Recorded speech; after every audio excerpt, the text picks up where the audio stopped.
magical time to start. So my name is Jamila Haseeb. I have my own company called Apex Consulting, and my background is I'm actually very artistic by nature. I was a self-proclaimed artist before I ever took any classes, mostly visual mediums, but I also am a fiber artist. I paint, I do poetry. I love to, how many dancers are here? All of you, great. I love salsa dancing. You guys have heard of Contratiempo? Yes. Okay, great. Emery Alvarez is a friend of mine. Right, if I would have known you guys would have been all dancers, I would have tried to hook her in. Okay? But maybe I can arrange something for next time. Would you guys like that? Yes, please. Okay, right on. Next thing you know, it'll turn into a rueda. You guys know what rueda is? No. Oh, okay, so rueda. And oh, I get to teach you guys something about dance. This is awesome. So rueda it's from Cuba, and it's basically, one person described it as like salsa square dancing. So it's actually a community circle salsa. Okay, very cool. Okay, it's a call and response. You guys would like it. So anyway. The person who's supposed to be here with me is Belva Edwards. She's my accountant. She had a client emergency. This is the height of tax season, and she's 7 months pregnant, and so she apologized profusely. But I'm looking out for you guys, so I said, well, how about if I do this to help make up for it? She says, you got it, so I'll tell you later on what she's offering you guys, okay? Okay, great. So that being said, a couple of things. Now, first of all, let me tell you how I work, okay? I'm a very emotive person, I'm very physical, I'm very expressive, and the way I work is the Socratic method, like Socrates, you know what that means? Yeah, I know Socrates. Yes, we're doing it now. So I ask you a question, and then you came clear, and you go, think about that, all right? So this is not television. We tend to do this thing where there's a group of people and one person in front. It's like we're watching TV and we just sit there, all right, teach me something. All right, entertain me. Right, that is not how this works. You want to get the best out of me? If I ask a question, you'll answer. Is that clear? Yes. Woo! You guys got it! Usually there's silence, so this is perfect. All right, we're off to a great start. Okay. There's a lot of material. So first of all, let me ask you, why are you guys here? What were you told? We were planning how to be a human being. Planning how to be a human being. Okay? Planning how to budget yourself. Planning how to budget yourself. Great. What were you told? That class was in here today. The class was in here today. Right on. What else were you guys told? Not be here. That's honestly, You're very big at what this is, but Oh, really? He said financial planning. Go. general. Go. Yeah. Okay, great. For our Okay, future. perfect. All right, so when you guys hear financial planning, what do you think? Help. How? Yes. Budgeting your income. Budgeting your income, okay, great. What else do you think? Paying back student loans. Paying back student loans, okay. Gosh. What do you do? What do you do? And I don't know anything about money. I don't know anything about money. Perfect. Okay. Savings accounts, 401k, maybe. Okay. Savings account, 401k. So just kind of like all over the place, right? Okay. Any emotions come up for you guys? Fear. Fear! Oh my God! Fear! All right. E-A-R. Okay. What fear? Here we go. You know what this stands for? I mean, Financial. How about try on false evidence appearing Right in front of you. real? Okay. So what's your name? I'm Jake. Jake. I love it. Jake Ginger. Got it. Okay. I love redheads, by the way. I I keep trying to dye my hair red to get to your color, and it's not working.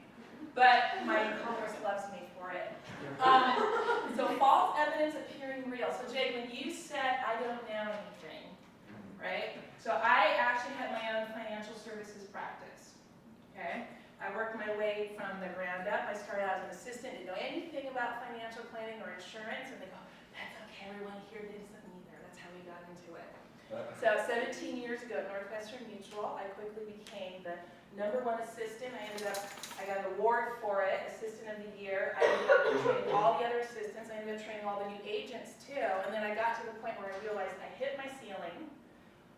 There was no place else for me to go, so then I struck out and I did advertising. I sold advertising. I hooked all the great sales tools I learned at Northwestern Mutual. I then applied them other places. They were known as the best sales training in the country. Okay? And I had to break through some mental and emotional stuff we're going to talk about in a few minutes. Okay? Because whether you guys realize it or not, and some of you may go, when I say this, you guys are actually salesmen for yourself.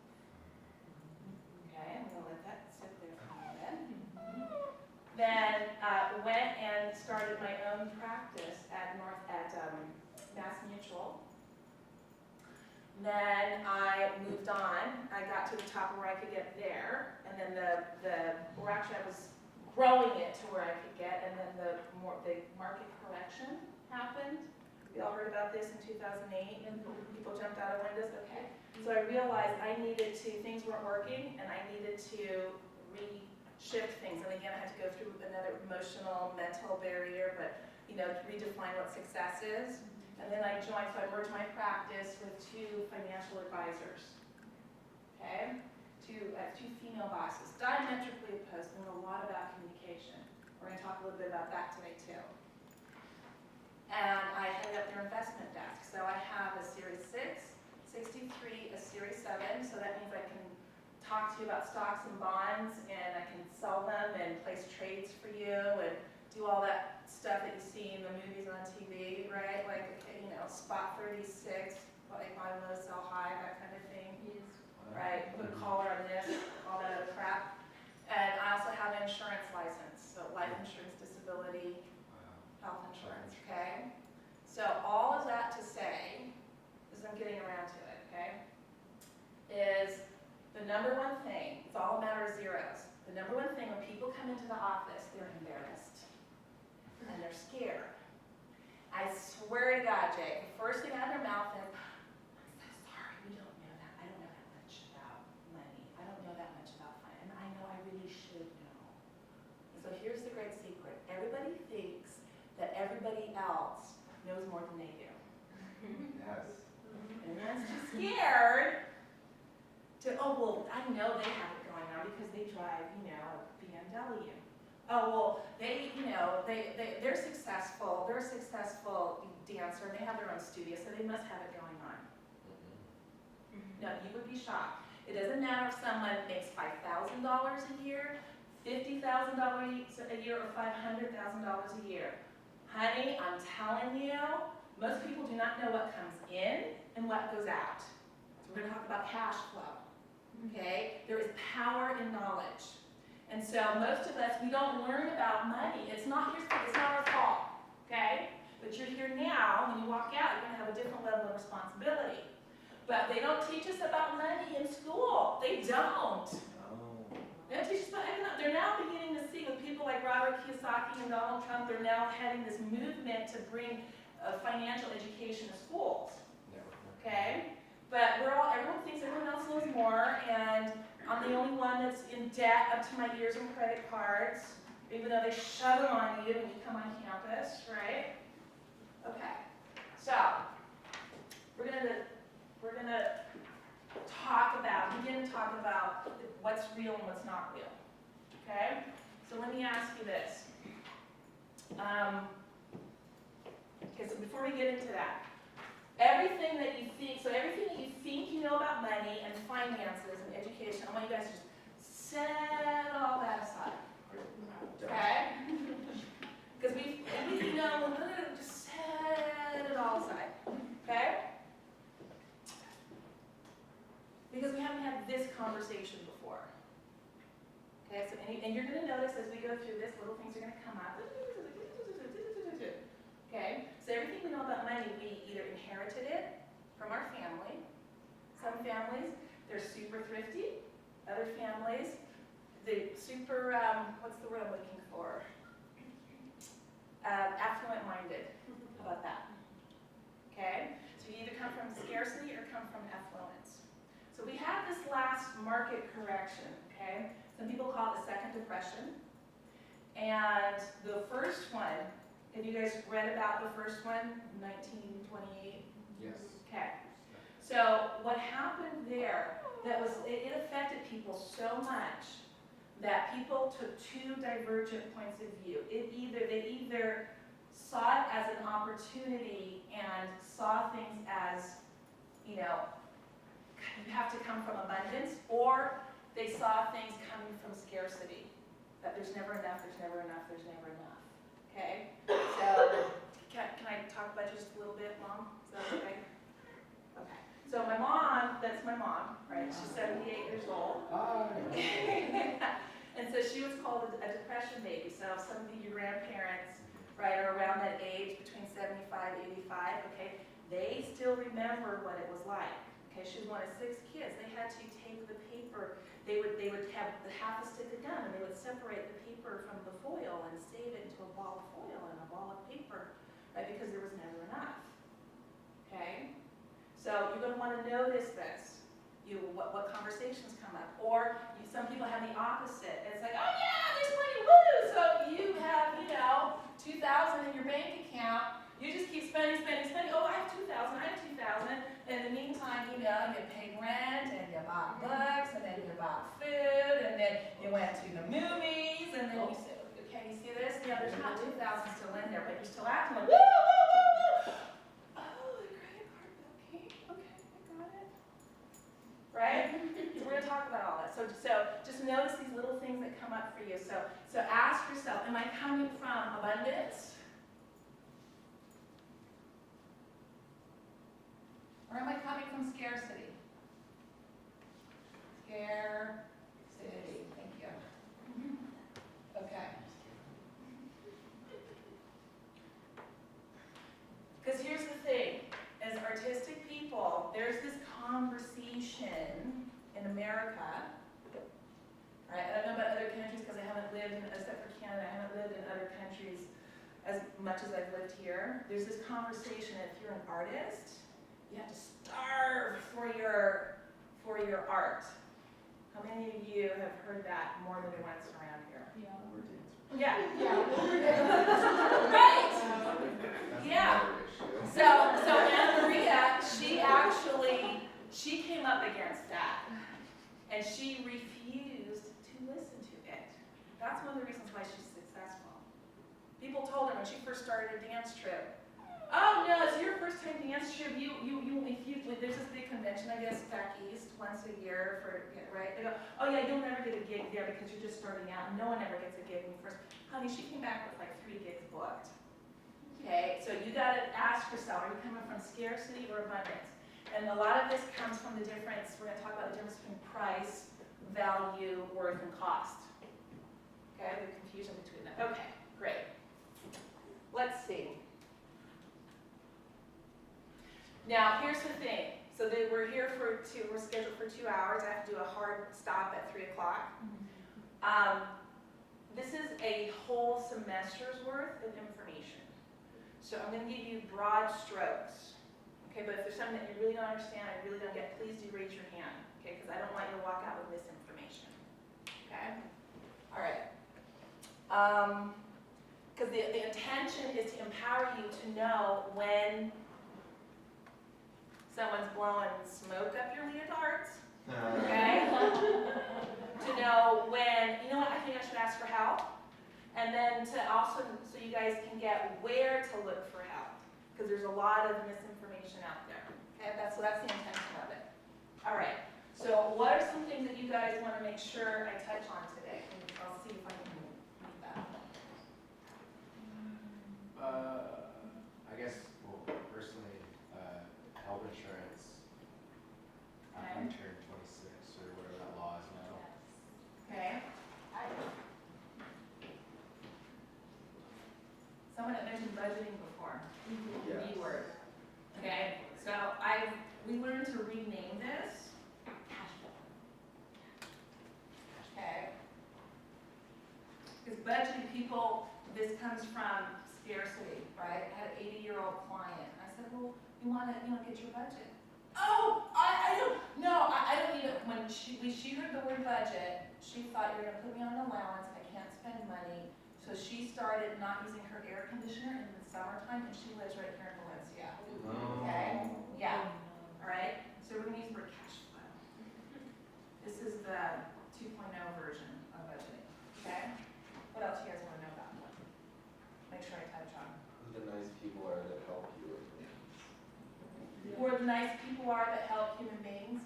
Could you be specific? With money things, like who do you go to Okay. other than yourself? Oh yeah, financial independence from your parents. Wow. Wow. All right. What about if you wanted to start a dance company, you also want to be paying other people? That might be too big of a question. So you want to start a dance company, and you want to, who's the other people? Your dancers? Or Yeah. Like how do you make enough to like, Sign a check. yeah. I'm going to put start. You know what? I'm going to expand this beyond dance troupe, because as a dancer, you can actually create a lot of different types of businesses. Okay? So I'm going to say start a dance-based business. How about that?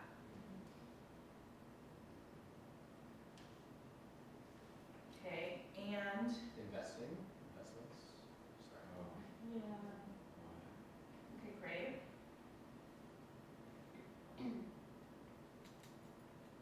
What you want to know is how you have positive cash flow so you can pay people, pay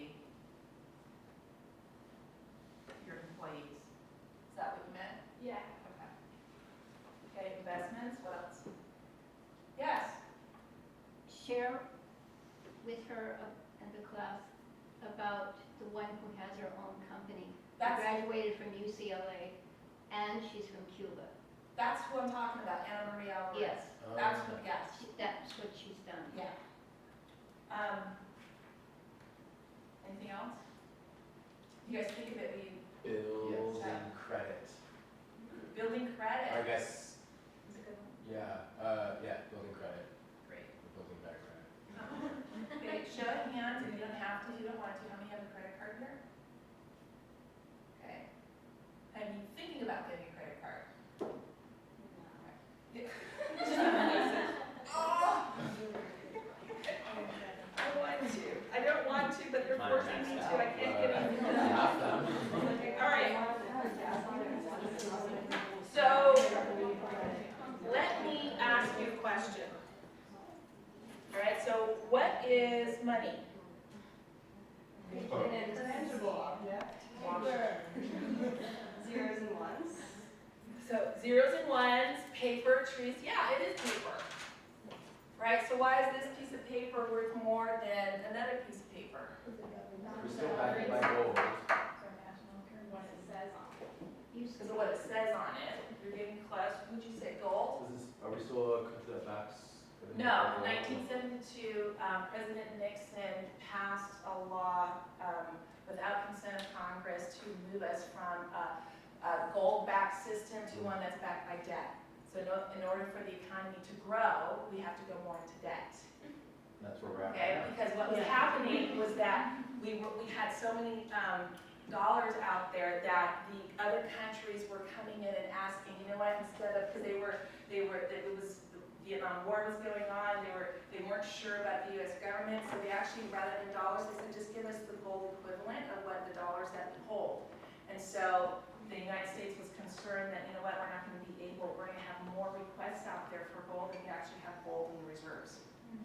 Okay, and so that's what happened. So that's why it's, we're going to talk about different types of debt. So no, we actually cannot, there is no gold behind this anymore. Okay? And they actually made it in 19,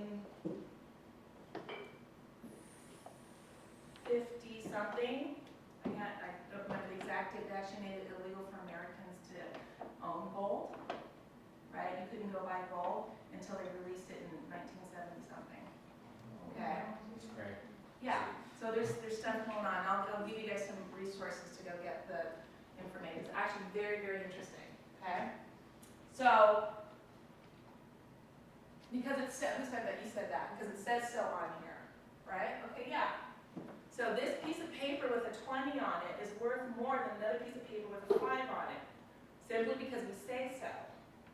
It actually really, they weigh the same. They have pretty much the same amount of ink on them, right? So I'm going to say something really bold, all right? Guess what? Money is not real. Oh my God, no she didn't. I like those. I did say that. It's not real. It's only real because we say it is. We agree. This is actually an agreement on it, okay? It's legal tender. In God we trust. Yeah.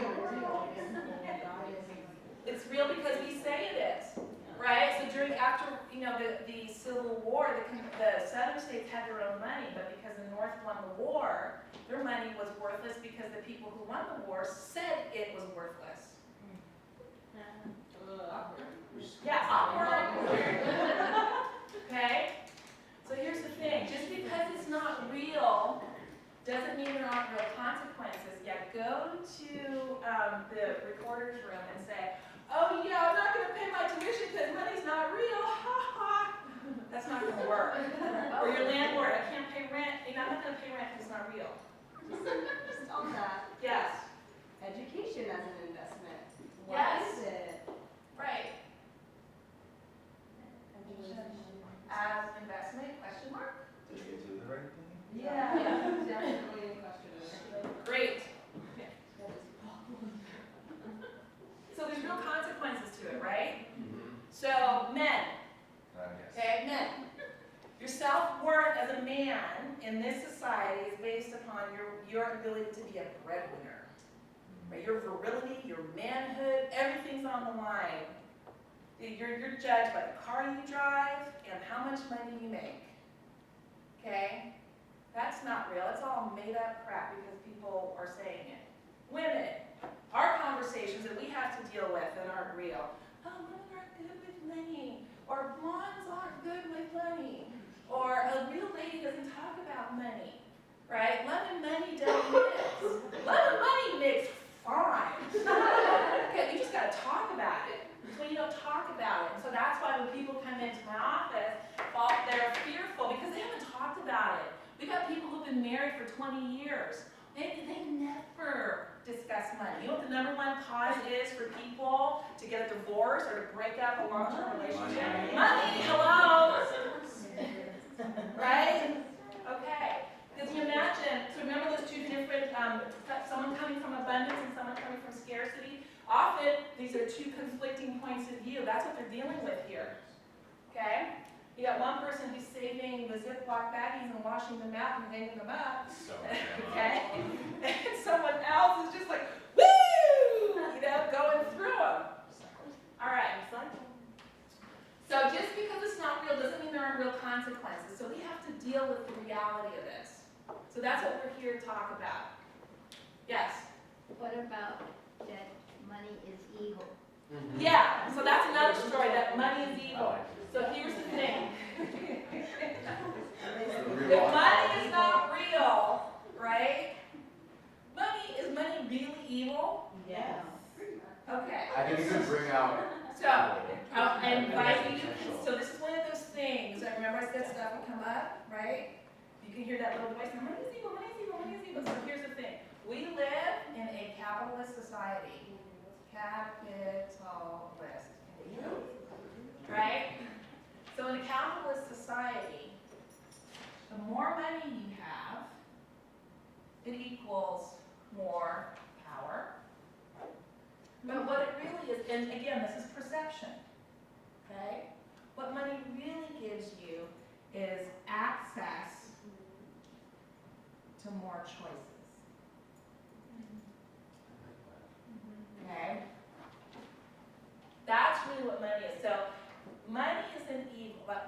make the assertion that actually money isn't evil, it's greed.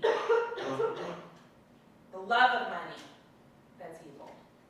Because here's the thing, with money, you can do a lot of great things. Look at Tom's, right? If his company wasn't profitable, he couldn't give all those shoes away for kids. Patagonia. Okay, this is now, there's a new phrase being coined. People started to get this, right? And they actually got the money isn't real, that it gives more choices. So now there's a new phrase, it's called a socialpreneur. People becoming wealthy so that they can affect social change because they actually got that. Well, people have the story that money's powerful. Okay, great. Here's my power. Bam, clean water for 100 people. Here's my power. Bam, education for 100 girls who are illiterate. Or here's my power, the Carnegie Foundation. How many dance troupes and dancers get grants from the Carnegie Foundation? A lot. Okay? This was a guy who, he did worship money and he was greedy, and then something happened and he feared God got put in him or something, and if there's atheists here and I offended you, I did not mean to offend you. But something happened that changed his point of view and he left a huge endowment. The Getty Museum, Getty Oil, okay? He was one greedy SOB, I'm not gonna lie. Okay? But the endowment that they left, the Getty family left, when the Getty Museum shows up to an art auction, everyone else, damn, the Getty's here. Why? Because they have a huge, they have to spend, I think something like $500 million a year on acquisitions. They have to spend it. Oh, shucks. Yes, that's why the museum's free. Yeah, I know, tough life, right? Only $500 million. Gosh. Okay, so, but isn't that a nice conversation to have? Yeah. Okay? So that's why I said this, a dance-based business. Because what if you start dance, you know, you give dance lessons for kids in the inner city, or you can teach nonverbal communication skills through dance. That's actually what Marie's committed to transforming the world, and through teaching nonverbal communication through dance. Okay? Do you All right. mean, I'm sorry, Yeah. that's kind of interesting. Do you mean like learning how to, like people who don't understand nonverbal communication cues, like just in like normal social interactions, or do you mean like learning to speak through dance? Or both? And then some. Okay? All right. So let's talk about, so are you guys getting why it's important to have a powerful relationship with money? Because here's the thing, it's all about choice. So after you learn what you learn here, get what you get, you can choose to do something with it or not. You don't have to. You can go back to, you know, whatever, but I have a feeling that you won't because you guys are all very kinetic people. You speak kinetic communication, right? Okay. All right. So let's see, there's different types of spending. Thank you. All right, and this is where people get into trouble. Okay? So the types of spending.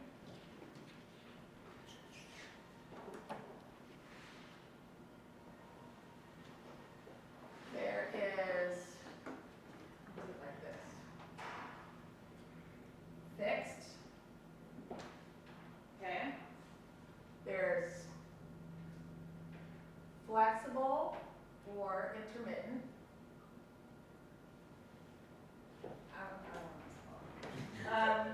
I'm a great writer, I'm a great poet, I don't know myself. And then there's what's called discretionary.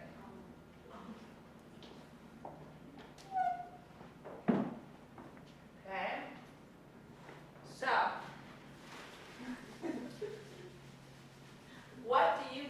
fixed, the definition of fixed is you know every month it's going to be this dollar amount no matter what, and you can go to the bank from that.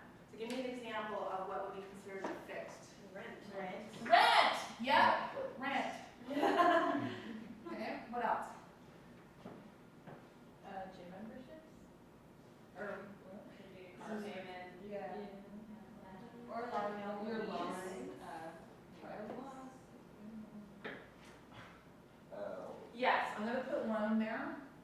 asterisk. Okay? Put one payment. Okay? Give me an example of, okay, give me more examples of fixed. Yeah, because gym, you said gym membership, that actually goes over here. Oh. Yeah. See? Food. Food! Ooh, I love this one. What do you guys think? I think that's flexible. Some is Unless you have a Right. budget, and then you can say $50, like $50 a month, Right. and go to the place. Yeah, so food is flexible, and you can move it here. Now, when I say food, I do not mean Cheetos and ice cream. Okay, I'm talking about the food you need to sustain yourself, to fuel your machine. Okay? Your tool. Now, with food, I'm going to put another asterisk here. Okay? Because sometimes it also goes over here. Now, Oprah a few years back, she had, let's put America on a debt diet. Okay, and that's one of the places you can go. You Google Oprah's debt diet. There's some great resources there, like specific language on how to talk to your credit card company to lower your payment or change it, right? So it doesn't negatively affect you. So they coined what's called the latte factor, and I love this. Okay, so how much does a latte cost? $4.55. What? $4.55. We're gonna round it up to $5. Okay? Come on, Starbucks. For a cup of Latte. Okay? It's called the latte factor, okay? coffee. So, how many times a week do people usually get this? Come on, y'all get it. Come on. Every day. How much what? Every day? No. Let's say 5 days a week. Okay, so 5 days a week. Working 9 to 5. So 5 days a week, that's $25 per week. Guess what? That's $100 a month. Okay? You don't feel it because it's only $5 at a time. Drip, drip, drip, drip. So they coined something called the latte factor. So the question you want to ask yourself is, what is my latte factor? Okay? So let me give you an example what this looks like in real life. Okay, because it can not just with food, but it can be with other things. I'm a fiber artist. Do you know what that means? No. So I knit, I crochet. I also spin yarn from wool and baby camel and buffalo down on a drop spindle. Okay, and then I know it's awesome. Yeah. I feel so Anna Green Gables. It's awesome. So, but it's very relaxing. I love it. Okay, but here's the thing, that is my latte factor because I'll go into a yarn store or a fiber store, and some of these balls of yarn, you can drop $20 for one ball of yarn. Okay, so, and for a handful of fiber, it'll cost $30. So I'll do $30 here, $20 there, by the end of the month, the next thing I took into account is, holy crap, I spent $150 on something that's discretionary. So discretion, that was when I realized that's my latte factor. Okay? So I told myself, so here's the thing, it brings me joy, it brings me peace. They've done studies that it's the same impact on your body as yoga. So for my emotional well-being, I had to make an agreement with myself. So I decided to come from a place of abundance as opposed to scarcity. So instead of saying, I'm not going to do it, I can't have it, I made an agreement that if I buy yarn or fiber, I either have to have a coupon for it or it has to be on sale. Do not pay full price. And that's my agreement, because I realized I'm addicted to this. Right? But it's a good addiction. As far as addictions go, it won't get me into jail unless I go into debtor's prison. Or stealing yarn. Or stealing yarn, right? Okay, so that way, but it's an agreement. And so some months I did have to put a cap on it.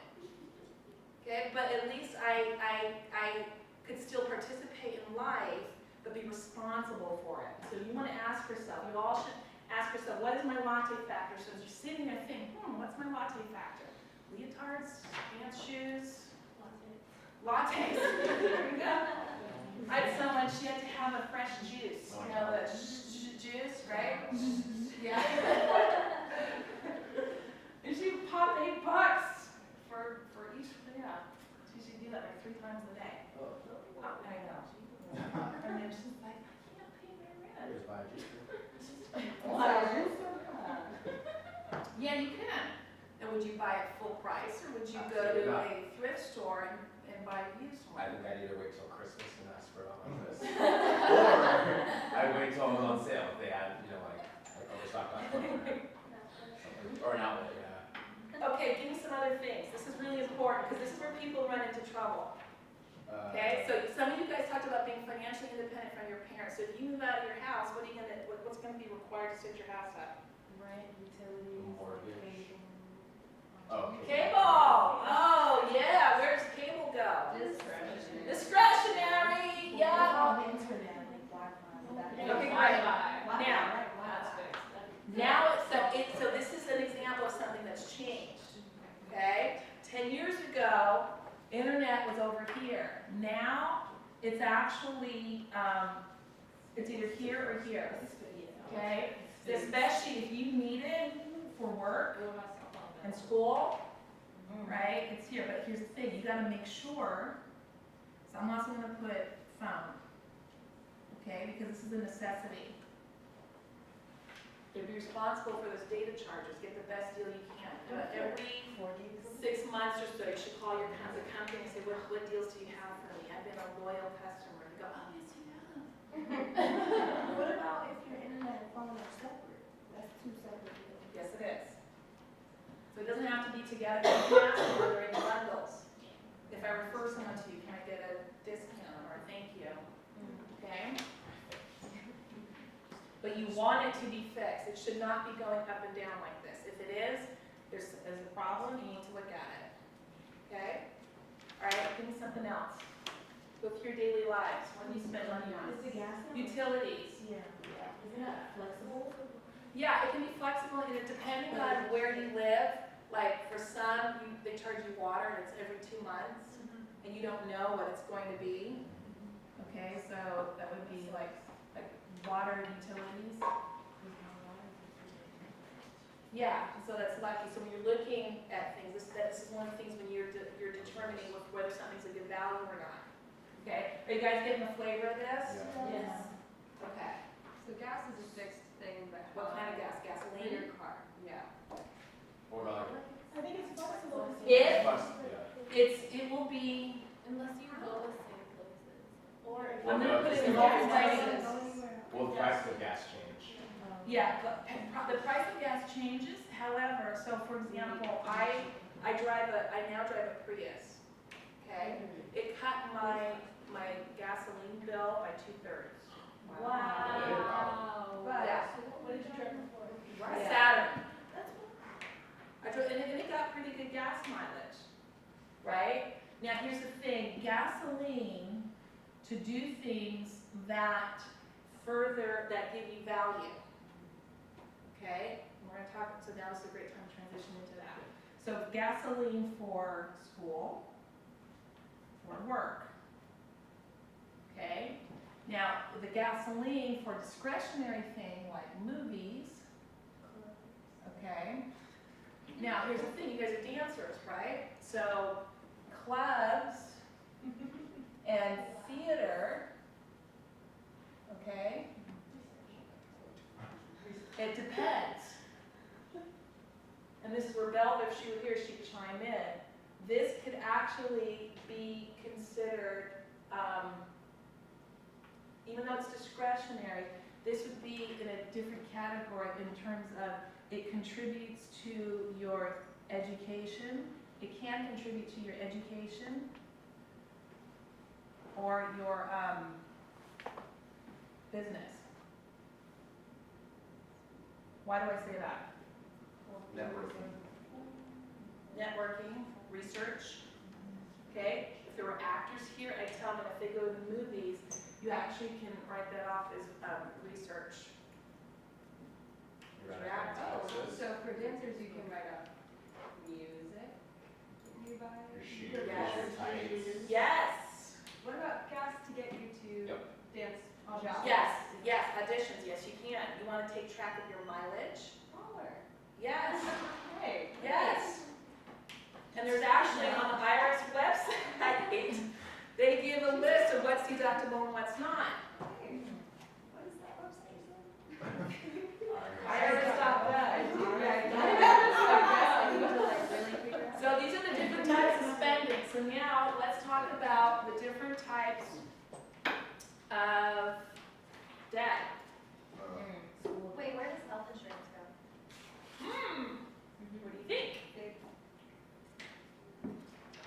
flexible because What if you, only certain like life, if you have whatever plan you have, and even nowadays it's like PPO or HMO. Mine is fixed. How many people think Oh. health insurance it goes under the fixed column? Okay, and remember, this definition is, your bottom line net, with the financial people, we say, what's your monthly net? The people, they will ask you, so what's your monthly net? Like a little squirrel has a nut. What do you need to, get your minds out of there. What do you need to live and sustain yourself, to just stay even, right? So the bottom line monthly, what's your little, I'm not saying peanut, okay? Walnut, okay? So it actually goes here. Yes. Why? If you get hit by a bus, Right, you have no insurance. right, and this is your other types of insurance too, life insurance, disability insurance, You need insurance. okay? Oh, no, I understand that. Also car insurance, if you have a car, you should have car insurance, because here's the thing. What you first want to do is protect. When it comes to money, the number one rule is you protect first. You protect first. This number two rule is you keep what you have.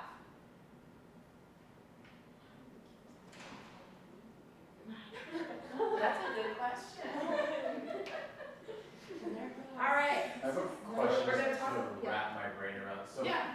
when I think of fixed or flexible intermittent, I think of like you said, the bottom line. So if I were to have like for car insurance, if I'm only having liability, that's a definite fixed thing because that's all you're getting. Now, when does that become like So liability is like the lowest lowest you can have? So I guess the way that I'm Yes. thinking about it is like if you're willing to pay the extra, like it's gonna fluctuate if you're paying for like other things, right? Or it's still a bottom line.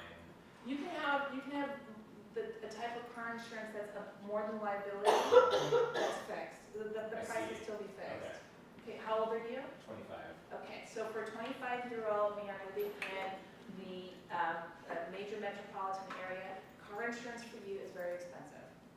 It just is, because it's based upon, statistically speaking, your demographic crashes more cars than anybody. Okay, I think the only thing that gets is higher than you maybe like 17-year-old teenage girls. But by the time women are 25, because But I remember my mom, Right, I still yes, know you are. this, but so Yeah. then once I'm off of that, then. right, so that's, okay, so let's talk about, we're gonna go around a little bit. So let's talk about value, worth, and cost. So when we talk about cash flow, so this is where we're going, this ties into types of spending, we're doing cash flow, okay? So I want you to imagine that this is a burlap sack, okay? And we're filling it with sand, okay? This is your cash flow in. Now this burlap sack, though, it has a little hole, and there's sand coming out. And the question is, how big is that hole that's leaking out?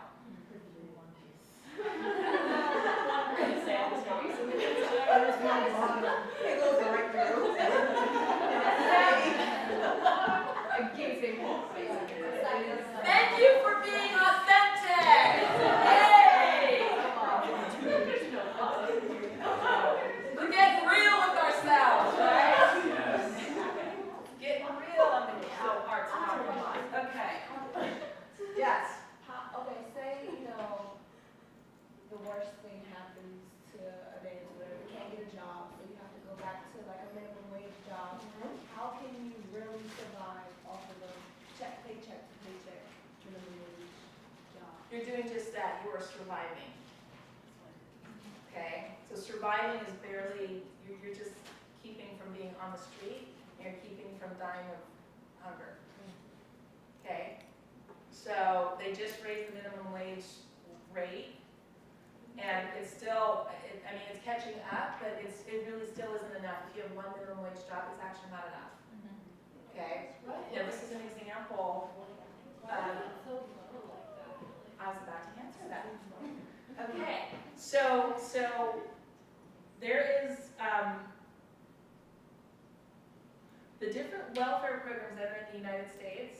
and the way the calculations that they use are actually outdated. The financial calculations. So I'll give you an example. So you all heard of food stamps, or now they call it EBT. Okay. I know. It's jacked up. It's totally broken. I'm not gonna lie. It is. It's totally jacked up. Now, when that was first started, it was started back in the 1930s. Back then, very few women worked. All the women were expected to stay home and take care of their kids. The man was expected to go out and work. So they created this because they had too many women, single women, or widows with kids who couldn't go out and work. There were no jobs for them to get. And it was considered, back then it was considered immoral for a woman to have kids and go out and work. She was considered a bad mother. Yes. That was the social mores, the social agreement at the time. Well, slowly over time, that's changed, right? And now we're like, look, she has kids, she's a single mom, she doesn't even go out and work. Well, it's now the opposite, isn't it? Right? Well, when they first set that up, the welfare system, it was designed to keep her in the house so she could take care of the kids, so she wouldn't go out and work. So it was never intended for her to have enough money to get above and get off of that. But they didn't update the calculation. They're just now starting to update the calculations for that, which is why most people who are on welfare, they actually don't want to be on it. But they can't, you can't get ahead enough in order to get off of it. Because they give you just enough food to last you 3 weeks, not 4. They give you just enough money to almost cover your bills, but not quite. So then people do things that they don't necessarily, that they normally wouldn't do if they weren't in that situation. Or they cheat. They actually work and lie about it, that they don't work. Okay, the same thing with unemployment. When they do the statistics of how much to make the minimum wage, how much for unemployment insurance, okay? Do you know the guy who came up with it? He was in Washington, right? He had to come up with this formula. He was an accountant. He had come from an affluent family. He didn't know how much stuff cost. His cleaning lady was there. She was from an Eastern Bloc country, like Bulgaria or Russia or somewhere. And he asked her, okay, so which one is more expensive? Food or housing? So she gave him the answer of what it is over there. So his calculations were based upon erroneous information, erroneous data. This is why the calculations are so screwed up. Okay, so now they're slowly, and here's the thing, the policymakers, you know the average income is of a senator and of a member of the House of Representatives. Honey, okay, so the senators is called the Millionaires Club. So most of the senators are millionaires, okay? For the House of Representatives, it's more of a working class kind of earned it, but even them, they get several $100,000 a year. Okay, their healthcare system. There's a great documentary called Sicko with Michael Moore, and he actually he goes to the politicians in Washington. He goes, well, why don't you give the American people the same healthcare system you have? Oh no, we can't do that. Right? You'd be shocked if you knew the type of healthcare system they have. Okay? So here's the thing. Things are changing, but in the meantime, we're in a state of transition now. So now that Obamacare has been enacted, we're in a state of transition, and it's not perfect. It still is beyond a lot of people's income and what they can afford, because things like the minimum wage have yet to catch up to the true price of inflation. Remember, going back to when I first started about the money, it's not backed by gold, it's backed by debt. So in order for our economy to increase in value, we have to go into debt more. When we go into debt more, it increases inflation and the price of things go up. So that $20 5 years from now cannot buy as much as it can today. And 5 years ago, it could buy a whole heck of a lot more than it can now. So it's this catch-22. Okay, so there's this great film I want you guys to watch.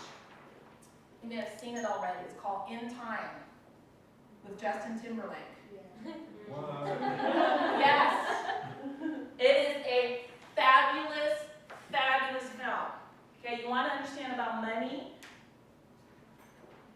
In Time. Because there, they actually replace the currency is time. which is actually what you're getting paid for. You're actually getting paid for your time, which goes back to this conference. I'll let you guys record that, and then I'll take it down and let me know when you're ready.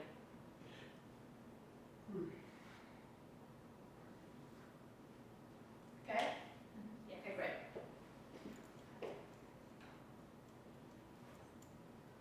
So what you're being compensated for is your time. You cannot get your time back. So how much is your time worth? What do you charge for your time? What does it cost you? Something called time cost value. We'll get into it in just a second.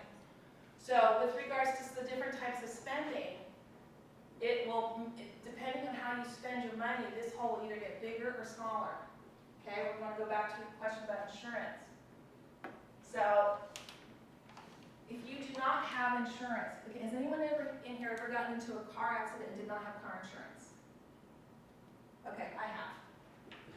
And what it did was that the money I worked so hard to earn, because I didn't have car insurance, it actually took it all out. Everything I had.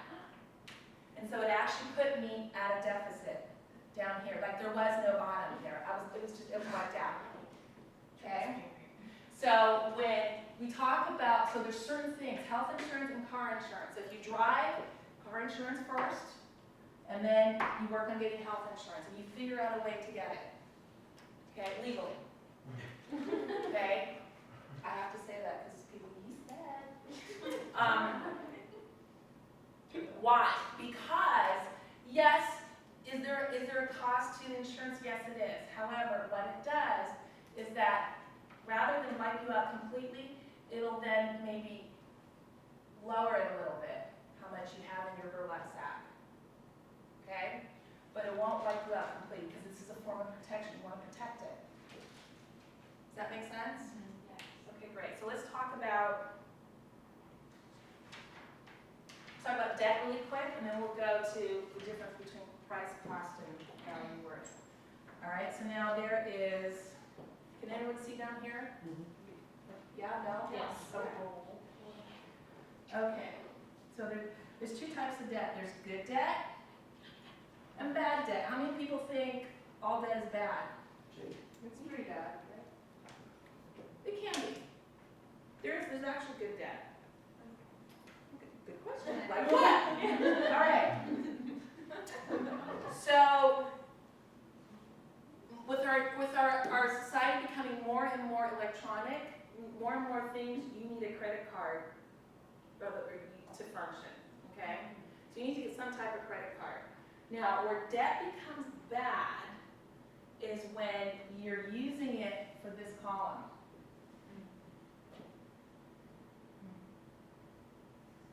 And when it becomes really bad, horrible, is when you're using it for this column. So when you're using your credit card, you should do it on things that are flexible or intermittent. Sometimes this, right? But if you're using your credit card to pay your rent, if you're using your credit card to buy food, then you're at a state where you're economically in trouble. I don't say that, I'm not doing that to cause you fear, it's to let you know, it's just a warning saying, hey, like when you get your gas tank, you're about to run out of gas, it's letting you know, hey, you gotta do something soon or something's gonna happen. Okay, now did anyone just get really super depressed? Okay, all right. So, all right, I sense that, okay. So don't go there, come back, all right? Sometimes you do have to use your credit card for food. And it's a tool. Here's the thing, a credit card is a tool. So when debt is good is when you can use that tool. Now, I have been there. There have been times when that was the only thing that kept me from starving. It's the only thing that I wouldn't have been able to put gas in my car to go to work. Okay? So you want to use your credit card. If you're using debt to further your education or further something that would add value, something that will make this sack or burlap bag bigger. You can use debt to increase your capacity. Because that's all this is here. This is capacity. Is the only way you can build credit by using No, you can do other things to build credit. Okay? Have you guys won money from your parents? From a friend? You can set a repayment plan. You can actually create an agreement, and you can do it on a monthly basis, and you can use that as evidence. You can actually create credit that way. So when you go to a bank, you go, I've never had a credit card, but I have repaid these loans, right? There's other things you can do. If you paid your utility bill on time, you can show all your past statements. Look, I paid it on time. What if you did pay it? So then you call your company and say, what can I do so I can pay this on time? Here's what you want to look at. If you're not paying something on time, look to see where that bill falls. It may fall right in between when you get your paycheck. Okay, ask them, can I move this date? Say, you know what, I noticed I'm late with this. They want you to be on time because it actually costs them money to have to chase you. So say, you can't set me up for success here. Can I change my billing date? And they go, most of the time they'll say, yeah. When do you want it? So they'll prorate you for that time, and then they'll change it to a date that works. I used to be late with my car payment all the time. That is not a payment that's good to be late on. Yeah. So I called them and I said, well, it would be better if I could move it to like the 16th because I get paid on the 15th. They go, oh, we can totally do that. Just want 17th just to make sure? I said, yeah, let's do that. Once it was changed to the 17th of the month, I was never late. It was that simple. I kicked myself for not having asked sooner. Okay? Is that helpful? They have discounts going on, like I pay the electric and gas under my name, and they have the system where if you call them and say like, hey, I'm a student, they will lower your price. Like What? they'll give you a discounted price. See, this is why we're having this conversation. Yeah. All right. I mean, So- Southern California and Edison. That's where So when debt is bad is when it's revolving. Now here's the thing, sometimes sometimes you want to intentionally have revolving debt. Right, like I have a business credit card, because I have to rent cars and stuff like that and buy stuff online, so I will use it to its maximum, and then I'll pay it off, and then I use it, and it's revolving, but it's intended to be revolving that way, okay? But I'm talking about, you guys tell me, what am I talking about when I say revolving debt? school student loans. Paying off debt with that. Yes, paying off debt with debt. You take a cash advance from one credit card to pay off the bill for another. What do you call like the Target, like Walmart? They got you, huh? I They totally got you. pay them off. They- Like they're paid off. Right. I use them, but I use them only when I shop there. Okay, that's fine. Okay. That's fine, as long as you're in control of it and it's not in control of you. And you want to look at what's your latte factor, okay? And here's the thing though, you want to be careful and to say, because if you think, so here's the thing, if you shut down all your credit cards, that's it, I don't want to go into debt, that will actually make your FICO score go down. Because it's a debt to income ratio. Your FICO score. Yes. There's these secret agencies and they watch everything that you do. We'll talk about it in a second. I was like, well, You have- thing that a credit score. That is your credit score. Differently. It's called FICO. Oh, okay, sure. Yes. Are there a lot of jobs that pay cash? Yes. Yes. Is there a reason why you're interested in a job that pays cash? This is a learning experience. Are we going to judge her? No. Okay, it's a safe space.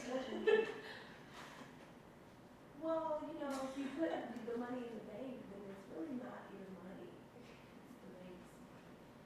So here's the thing. On that, and they don't warn.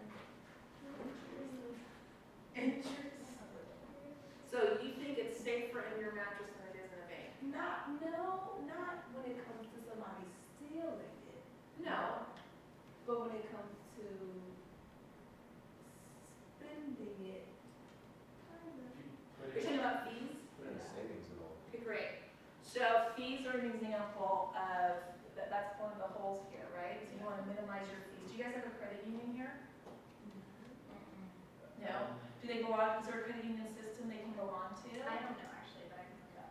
Okay, so if you guys can find a credit, that's actually one of my suggestions for success. If you guys can find a credit union, they tend to have fewer fees, and they actually belong to a credit union network, so that you can go to any other credit union sponsored ATM and take money out of your account for free. Okay? So there are, so here's the thing. Bank fees are an example of the price of doing business. Because that is a misnomer to think that, and trust me, CEOs who make $1 million a year actually think that they have that same thought that cash is safer in hand than it is in a bank or in an interest-bearing account. Because here's the reason why. It actually is exposed to risk. It's called inflation risk. So there's different types of risk. Yeah, when it's in hand. So there's different kinds of risk, and one of them is called inflation risk. Because while it's sitting there in cash, so let's say I have this $20 bill and I keep it under there, under my mattress, inflation right now is about 3% a year. Okay, so what does that mean? So for every $100, right, it's actually worth $3 less every year. So in year one, the $100, after year one, it's worth $97. Okay, after year two, it's worth $94. When I say worth, I mean the spending power of it. Yeah. And that's simple interest. It's actually compound. It's actually 3% of 97, so it's going to actually be less than that. In case there's any engineering students in the room. Okay. All right. So we got the idea about debt. This is a broad stroke, and I'll give you a place where to go to so you can look at your credit score. Is Credit Karma a good place to look at your? Okay, let's do it next. All right. So where you want to go to is annual credit report.com. This is the one that's actually sponsored by the government, so you can look at your credit history for free. Isn't it true every time you run your credit, it goes down? It can't go down. Yes, which is why if you're going to buy a car, you want to print out your own credit report, and you take it to each car. So like, like Cerritos Auto Center, if you were to go to every, and they'll go, no, we have to run it. That is a lie. That's not true. They do not have to run it. Maybe right before you sign, they want to double check to make sure, but do not go to each dealership, take a test drive, let us run your credit. Then you go to Ford, let us run your credit, Then you go to GMC or Toyota, right? By the time you finish going through that auto mall, your score will have dropped. You take your report in and you show them, say, no, you cannot run it until I sign the final paperwork. You do not need it. Here's why. They're lazy and they have to do extra math. That's all. Okay, and and let them know. Say, no, I am an informed consumer, sir. And this is another reason why I suggest to check out a credit union, because how many of you are going to graduate soon? All of us. Awesome. Okay, so they actually give deals to graduating seniors. A lot of places do. Yes. They say, show us if you have a letter of employment, an offer letter, and you bring your diploma, we will give you a deal. Yeah, so you want to look for dealerships. Look for dealerships around. Well, they'll give you 6 months. Some of them will extend it 6 months because they know it takes a while to find a job. But look for dealerships that are around universities and ask them. Okay. Because they're car salesmen are best. Being a car salesman, get paid minimum wage. What? Yes, they do. Well, that's commission, right? Yeah, it's a draw against commission. Yeah. Also, I've bought cars where if you go like the last day of the month or something like that, they're willing to do like a very good deal. Yep. Just to get you Yep. Okay, so remember how we were talking about those different conversations about money, right? And how people's worth is based upon blah, blah, blah. Okay, so this is societal fact, right? This is part of the world we live in. I apologize in advance that our country still is this way. So when you go to get a car, there's actually a hierarchy of how good of a deal you get. Okay, so white males will get the best deal. Then white females will get the next best deal. Then black males will get the next best deal. And then if you're a black female, you actually get the worst deal of everybody. Okay, so until we open people's eyes and become an enlightened society, my suggestion, do not go by yourself. Take someone with you. And even though you're a white male, take an older person with you. Okay? Because the age range too, if you're younger and you go by yourself, oh, they're like, oh, yeah. Fresh meat and we're the sharks, right? What about people who are biracial? Do they Split the difference, is that what you're talking about? It's all about perception. So whatever they perceive, that's what they're going to go off of, okay? So I'm racially ambiguous. I like that. They create their own box, huh? Yeah. We know. Still bring someone.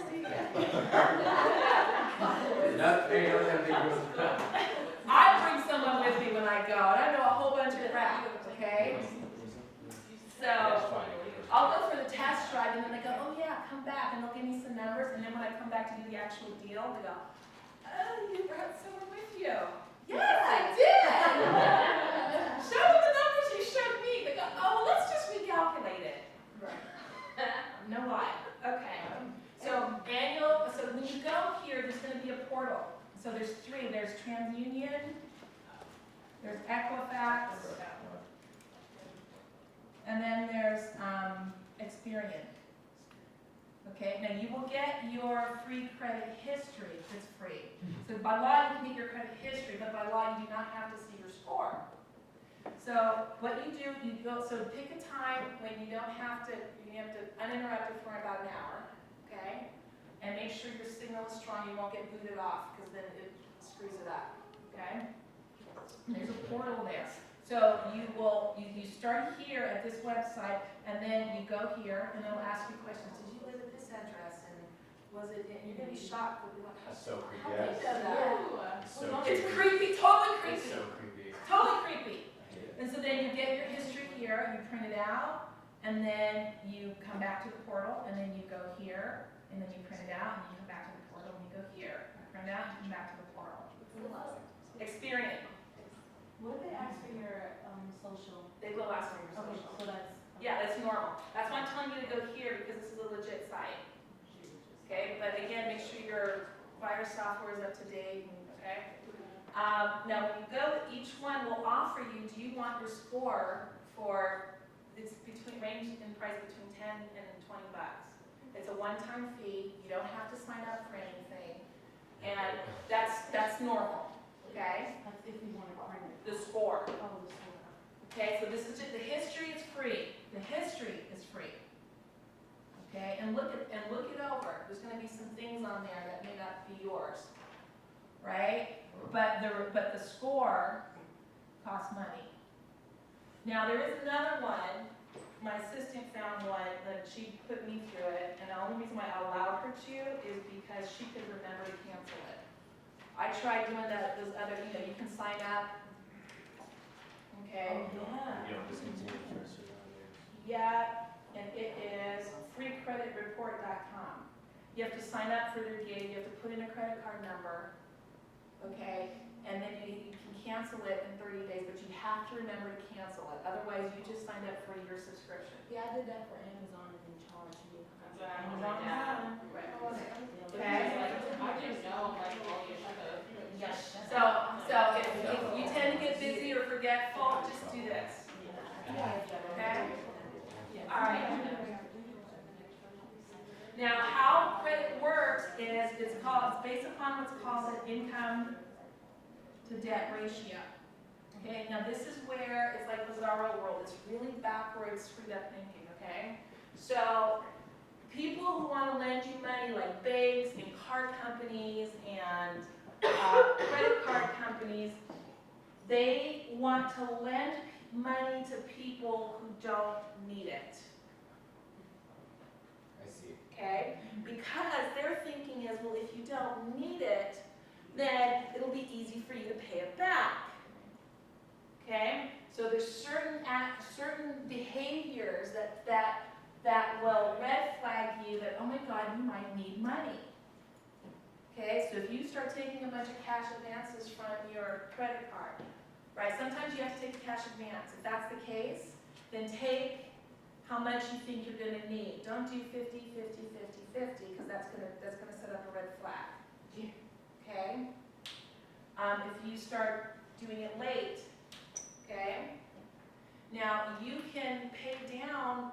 Now when they passed the law after the market correction, they actually passed the Consumer Fair Credit Act. So now actually take a look on your statement to see how much is that percentage rate that you're being charged.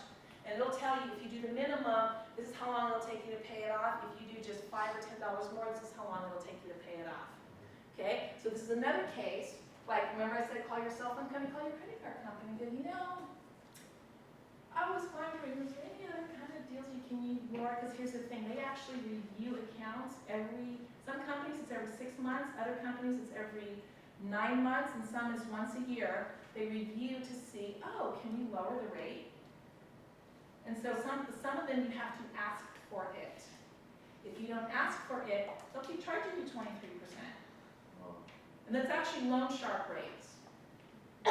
By law, they can charge you loan shark rates because it's a lower amount. It's not like $10,000 or something. Okay? So I will send Rita. So how many have more than one credit card? Okay. Great. So here's this great little chart. I'm going to give you, it's an Excel spreadsheet. And what you can do is you list your credit cards, and what you put at the top, not the highest balance, but the one that has the highest interest rate.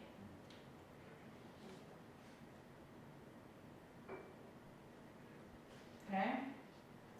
You put that first, and then you list it by balance.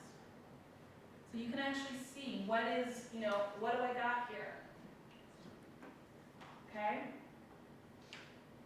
What else do you need to know about your FICO score?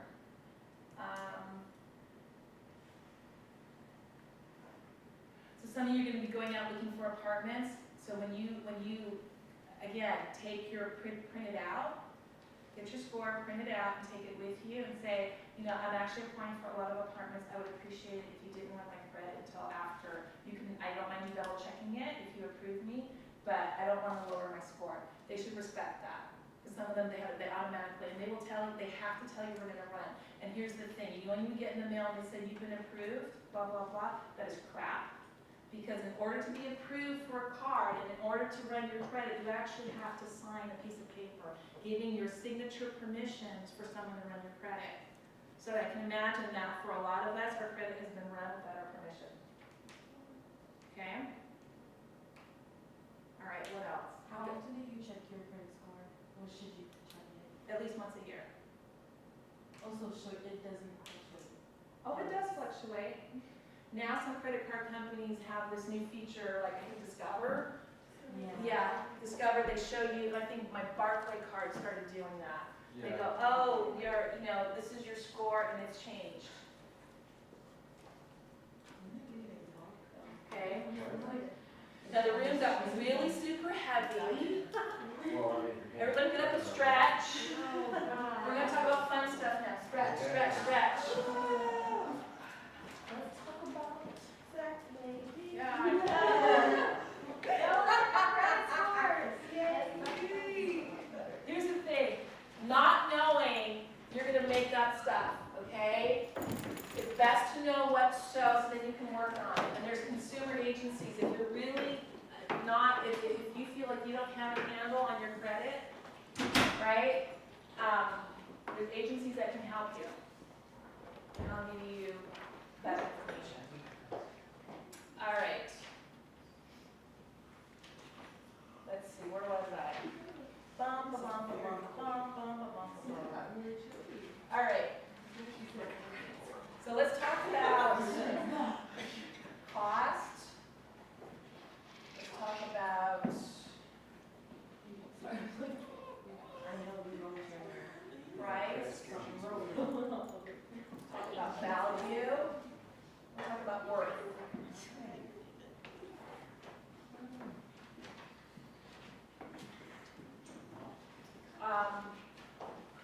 what's the difference between these?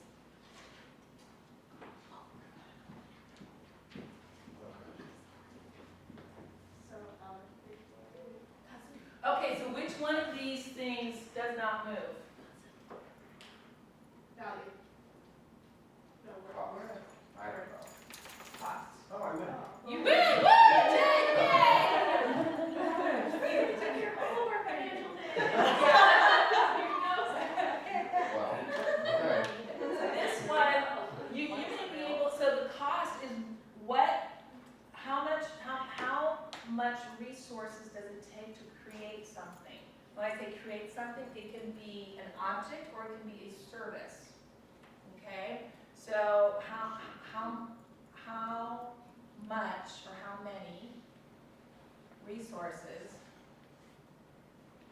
to create either a service or an item. Okay? Now when I say resources, I mean time, okay, materials, your intellect,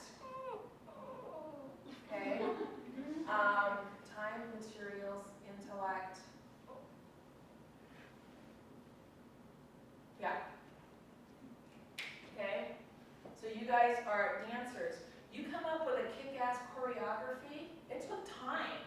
It took your ingenuity, it took your creativity. Okay, so there's an actual cost to that. So there's something called time cost value.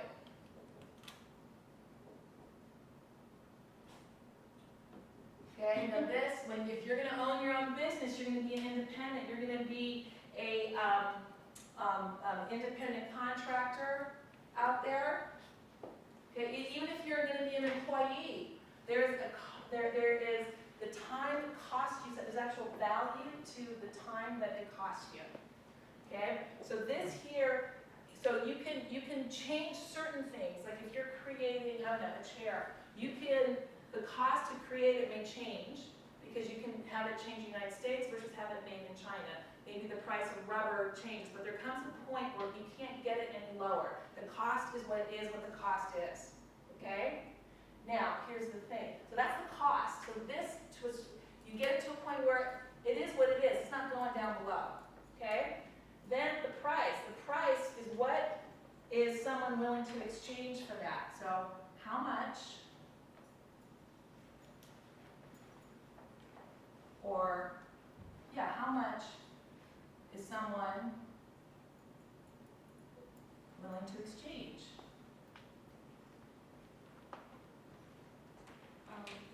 Now you can exchange money for your service or item. You can exchange time.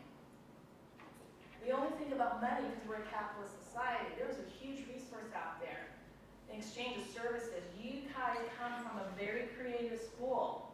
Okay? When you're out there creating your portfolio, creating your business cards. Yes, you need to create business cards. Okay? Go to the graphics design kids. Heck, they need to build their resume. Right? Do an exchange. Teach them to, I don't know, do the bachata or something. And, I know the budget. right? Do an exchange. Right, so just because, and this is coming from an abundance mentality, just because you don't have money for something doesn't mean you still can't have an exchange of value. So value, so price, this fluctuates, and this is movable. Right? Based upon, ideally the price should cover your cost plus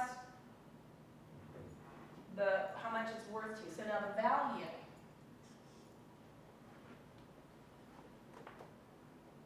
Value is the ratio of cost to price. Okay?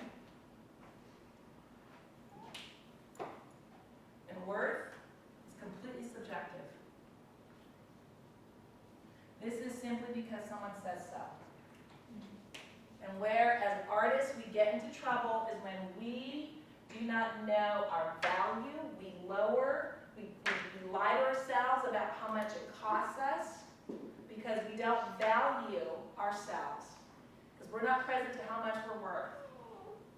It's part of that conversation in America, you get to be a starving artist. Why? Because we don't value things that are beautiful. We don't value the birth of the soul, the expression of the soul and the heart. That's what Anna Maria does. She goes, no, damn it, you will take dance seriously. That we do have value, you will hear us roar, and you will pay me what I'm worth, because there is a cost. And this is the price I'm asking. That, yes. Now, here's the thing. First starting out, people will not see your value. They won't. So you're going to have to, in the beginning, it may, I'm not saying it goes this way, but you may encounter that. So you want to get an exchange. You really want to take inventory. What are you worth? That's why I want you to watch this. Okay? You cannot get back your time. So, what is time cost value? So this is going to go into budgeting now. It's all three-dimensional. It's starting to come together. So time cost value, this is actually a phrase that was coined by Stephen Covey, and they created the Franklin Covey Planner System.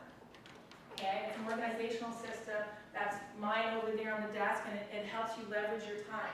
So time cost value, it goes to the concept that there's certain things you can only do, some things you can do simultaneously, like walk and chew gum, walk and talk. And some people are challenged to do that, but you know, most of us can walk and talk, walk and chew gum. Other things, you can only do that thing when you're doing that thing.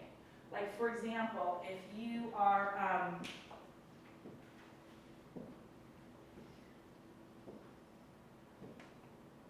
writing a research paper. You can only do writing a research paper. You might be able to listen to music, but to really focus on what you're doing, you can only do that one thing. Yeah? Am I floating with you? Okay. So, that being said, you need to know how much your time is worth. How many of you keep a calendar? Okay. All right. So, okay, great. So this is going to be really important. You start going out on auditions, all right? You need to keep a calendar. Because how do you expect other people to respect your time if you don't respect your own?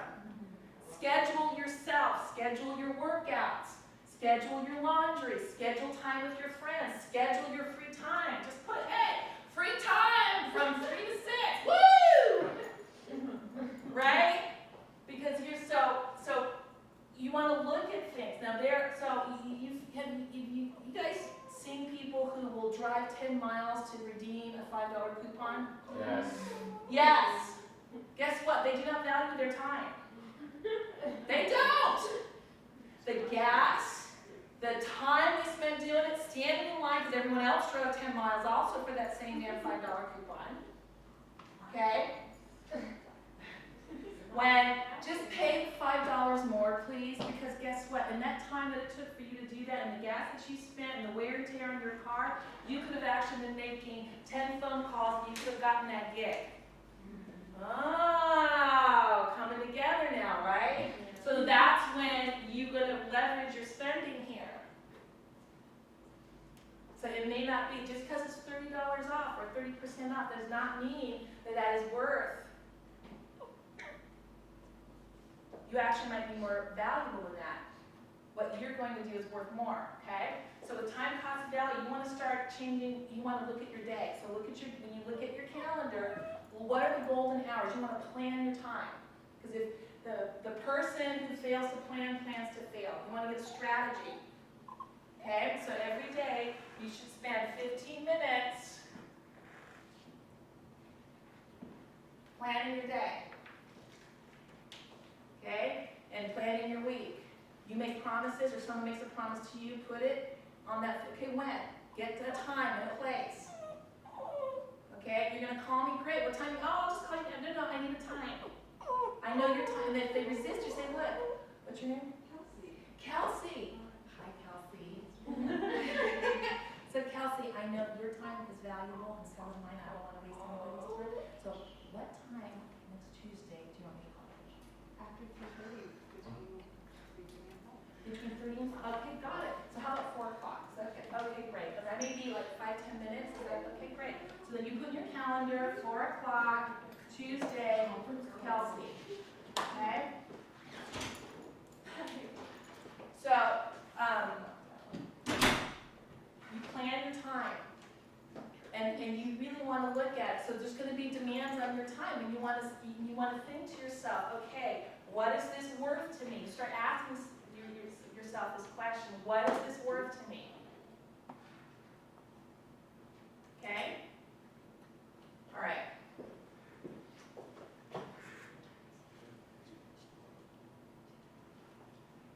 Now, and also, with regards to this, you also want to ask your question. I just forgot it, and I just read it. Is this the best use of my time? That is it. That's the question. Is this the best use of my time? Okay, because with time cost value, there's offensive work and defensive. Defensive. Okay, now when I say offensive and defensive, I do not mean football. However, it is a very similar analogy. So offensive is when you go and you get yardage and you get points, right? So when you are, as a business owner, you are a business. Do we get that? Yes, sir. Okay. As a business owner, what's offensive work are things that add money to the burlap bag. Things that will generate income, things that will increase that. Okay, defensive are things that, activities and actions that help to make this hole smaller and slow this down. Okay, you need to do both types of work. So give me some examples of offensive work for a professional dancer or someone who has a dance-based business. Like auditioning. Auditioning, yeah. And so anything that will lead up to auditioning, I'm going to put here. So what do you have to do to get auditions? Huh? Stay in shape. Whether do you mean like? So taking lessons would be actually defensive work. So to actually get an audition, what do you have to do to get an audition? Submit your resume. Submit your resume, yeah? Have to make a resume. Yeah, you have to make a resume, yeah? Putting on your resume, it's a cycle. Do you guys still call for auditions or do you email? Depends on what. Okay, so call and email. Okay, these are all offensive things. This is offensive work. This will lead to generating income. Okay, staying in shape is defensive work. It keeps you from losing income because if you show up and you're 20 pounds overweight and you can't do a pot of array or whatever, right? Then guess what? You just wasted your time and you didn't get that job and then you still have expenses coming out and are you getting this? Yes. Okay. Other defensive work, for example, mending your, you guys wear leotards, right? I'm not making this up. Okay. Right, so mending and repairing your equipment, I'll just put it that way. Okay. All right, another form of offensive work. Networking. Someone who earlier mentioned networking. Yes, you want to network. Your relationships are your strongest asset. That is your strongest asset. It really is. Your relationship with each other, your relationship with other people. How many of you have ever thought of going to a Chamber of Commerce meeting? Yeah, they have mixers. Often for students, you either get them for free or like $2 or something, $5, okay? You have one of your classmates making some cards, you can go to Vistaprint and get 100 free made, okay? You go there, and you just start networking, you start having conversations with people, because it's not what you know, it's who you know, because who you know can connect you to everything else that you need to know. We're about 2 degrees away from anything that we need, ever. Ever. And what keeps us from that is this. We're fearful, we're afraid. We're afraid of looking stupid, we're afraid of not succeeding, we're afraid of succeeding, but whatever, it doesn't matter, it's all the same crap, right? Okay? And those mixers are great because they have free food. Yeah. All right. Let's see. Word. All right, so you guys want some strategies for success? Yes, please. Yeah. Yay! Okay. Always. All right, we got the whole type of spending thing, right? Yes. Yeah. And let's just erase this because people got so freaking depressed when we talked about it. Woo, you should have felt the room. Okay. It was thick. You could cut it with a knife. Okay. Good. We're still laughing. It's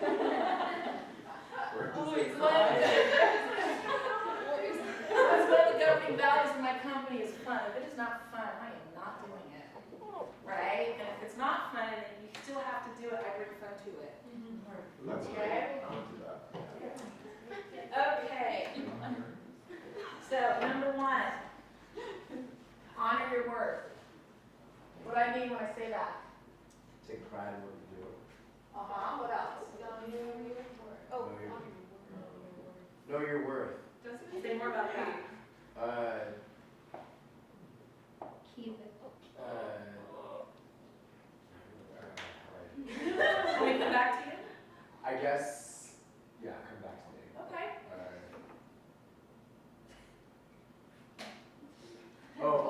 Honor your word. I'm sorry. Yeah, your word. Word. No, word. Word. W-O-R-D. Honor So your word. say what you mean and do what you say. Yeah, mean what you say and say what you mean. Yeah. So do what you said you're gonna do. Okay? Again, this is part of that conversation about being a starving artist. Well, artists are flaky. Oh, well, they're an artist. BS. BS. If you do anything, if you do this one thing, that will put you above 90% of the other artists out there. There's this reputation, and people let themselves get off the hook all the time. Oh, well, artists are flaky. Everyone knows artists are flaky. Everyone knows. I don't know artists are flaky. No, I don't. If we make an appointment, you freaking show up. Something happens, you freaking call me. Don't do that LA don't call thing. What is that? What is that? Where's Oh, the yeah, no, compliments? I'll be there. They don't show up. I'm like, well, are they dead? Did they crash? Did Bigfoot eat them? I mean, Probably. what is that? I had a client one time. Okay, I'll get into. So, what does this look like? I'll get back. Don't worry. I'll tell you. Yeah, we like to dish. I know. Okay. So, the next one is create a business plan strategy. Okay. Now, there's this great website, the Small Business Administration. They actually have a website for small businesses. You can go on there. It's an online, and they have a template, how to create a business plan, and they take you through each section, and they say, this is what this is. You need to do this. This is an example. Do you need help? The Small Business Administration. Okay? It's a .gov address. And they will actually save it in there for you for a year, free of charge. You set up an account, it's great. And there's things that they tell you that you need to have that you didn't realize that you needed to have. Now, if that's too intimidating, or anyone freaking out right now when I'm saying this? Always. Okay. Jake, so here's the thing. When you're feeling uncomfortable and you're learning something new, that means you're going outside your comfort zone, and that's where growth happens. Growth happens outside our comfort zone. Just like when you first started to dance, didn't you get sore? And when you first start to do a move, you keep falling, you keep missing it, and then bam, you nail it, right? Yeah. So just know, hey, it's a new move, that's all.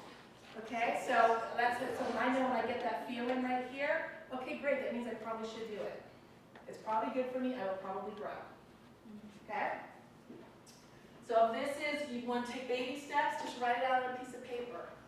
Right? Harvard Business School did a study. Just the simple act of writing something down, it increases your likelihood of accomplishing it by 65%. I know, it's like magic! It's awesome. Okay. Now, when you do this, what's helpful is you make a master list. You're going to do free association of all your talents and skills. Okay?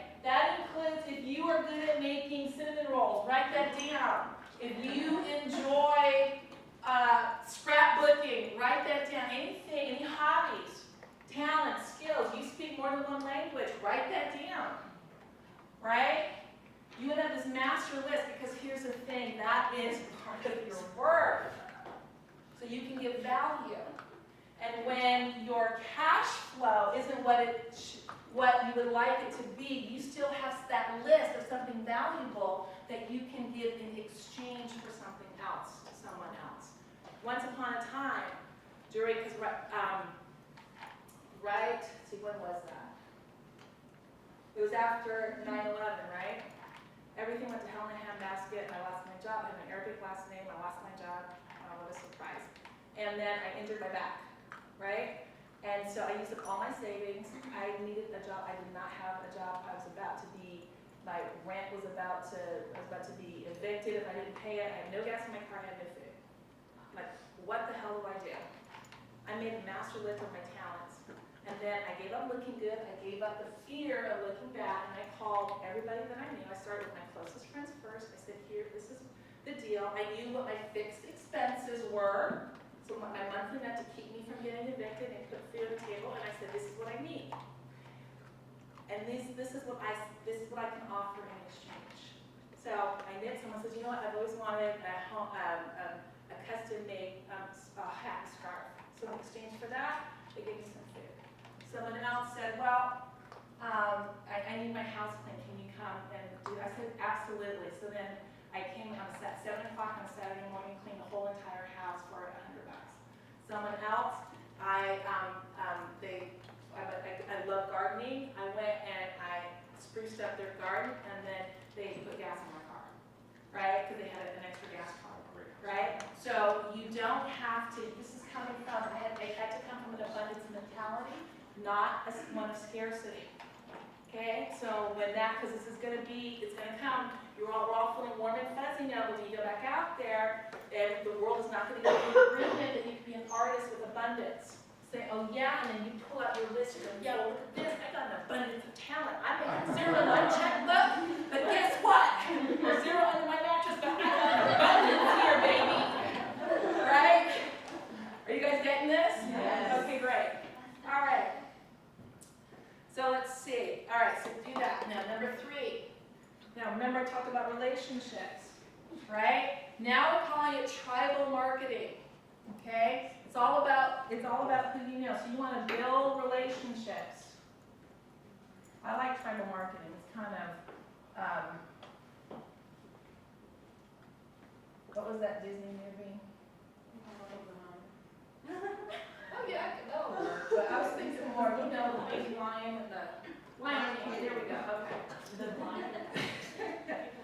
So relationships. So here's the key. You want to create your own mastermind. Anyone know what a mastermind is? Almost, kind of. Okay, so this comes from a book by Napoleon Hill. Okay, the book is called Think and Grow Rich. Anyone hear that? No. Think and Grow Rich. Okay, this book was written almost it was written a long time ago, almost 100 years ago. Okay, and it's still valid today. And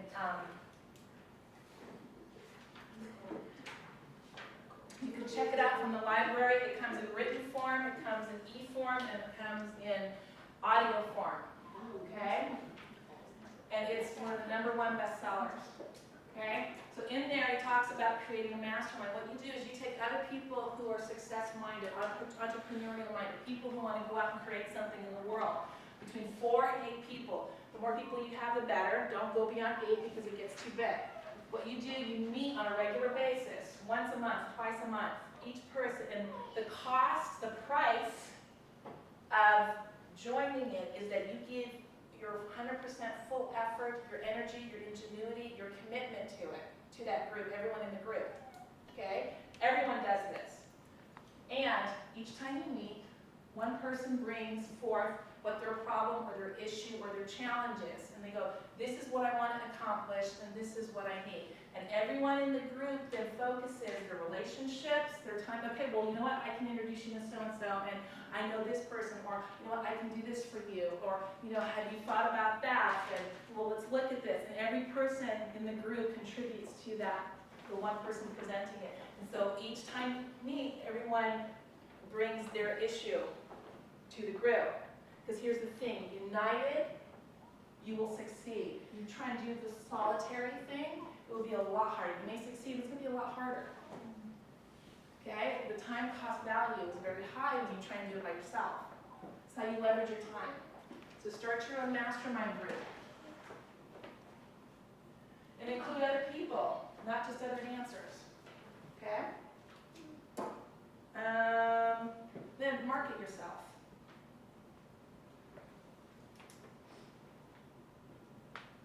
Okay, so if you're going to market yourself, we talked about some of the things you're going to need to have. Like what? Business cards. Business cards! Oh my goodness!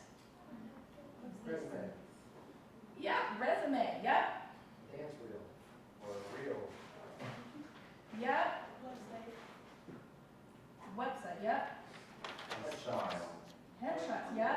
It's the same thing. All right. Social media help you? Absolutely. Twitter. Our page. Instagram. Okay. Then you guys have all of these things. You have people right here in school that can help you do this. And then make your a list of skills, and then go. Pick one. Yeah. What and say, hey, because here's the thing. People who are, photographers, they need their portfolio. So name your business, whatever it is. Okay. And then they can put on their resume that they actually did photography for you. You guys see how this works? And they can use you as a reference. Okay? All right. Also, you market yourself. You also want to create an elevator speech. When you go to like these chamber mixers and stuff, they may have little presentations, how to create an elevator speech. So you need to be able to say what you do in 15 seconds or less. The amount of time it takes to ride an elevator with someone will walk out, oh yeah, cool. Well, you know what? I got someone, my neighbor's kid, they wanted to learn, they have a quinceañera coming up. Could you teach them how to waltz? Yeah, sure, I could do that. Yeah. Even if you can't, what do you say? Yeah. Yes, I did. Yes, you can, because you know someone who knows how to waltz, right? All right? Here's another thing. Always, so part of marketing yourself, always ask for either referrals or introductions.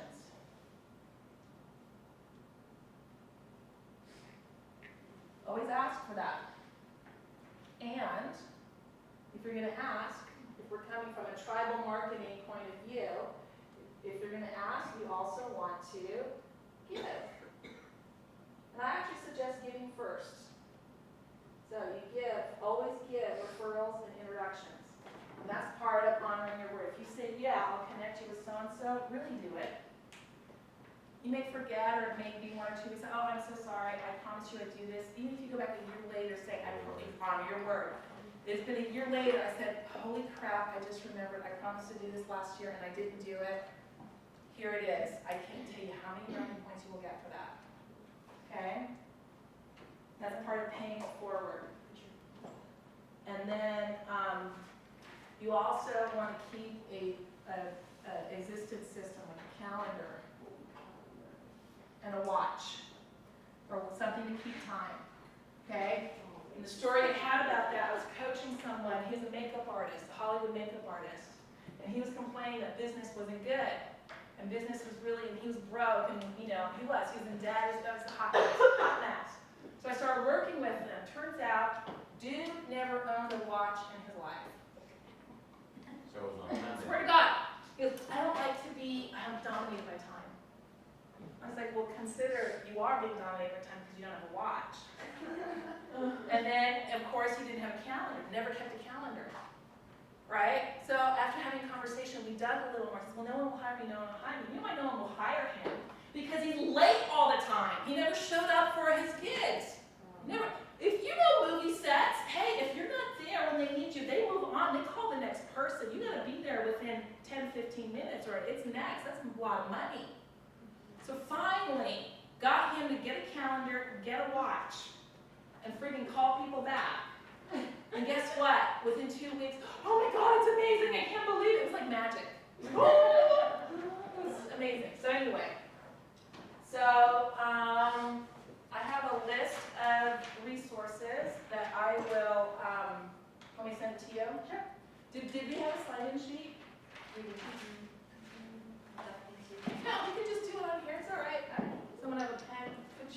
name and your email addresses down there, and then we'll send it to you. So, I can send it to their faculty and have it. okay. So on the resources that I have, that I'll send you guys, they'll tell you where to go for help. Okay. We talked about that. We kind of talked about that. Okay. Do you understand the importance of it? It's protecting. Yes. So for a dancer, health insurance is mandatory. No joke. Okay. They do have a what? I don't know what I was thinking on this thing, sorry. It's okay. So gotta figure out how to do it, how to pay for it, okay? Because you need, my recommendation, do not do an HMO, do a PPO. Yeah. Either do PPO or POS, which means point of service. Okay, HMO, you are not in control. Yep. They tell you where to go. So let's say you have a rash, you know you need to go to a dermatologist. They will make you go to your general practitioner first. They'll give you some cream. They won't want to refer you to the dermatologist because here's the thing with an HMO, that doctor gets, let's say, $20 a month, regardless of whether you go to them or not. Let's say you don't go for them for 2 years. Guess what? They got $480 just because you had to pick them, and they've never seen you. So when they refer you to someone else, they lose that money, which is why they don't want to refer you out.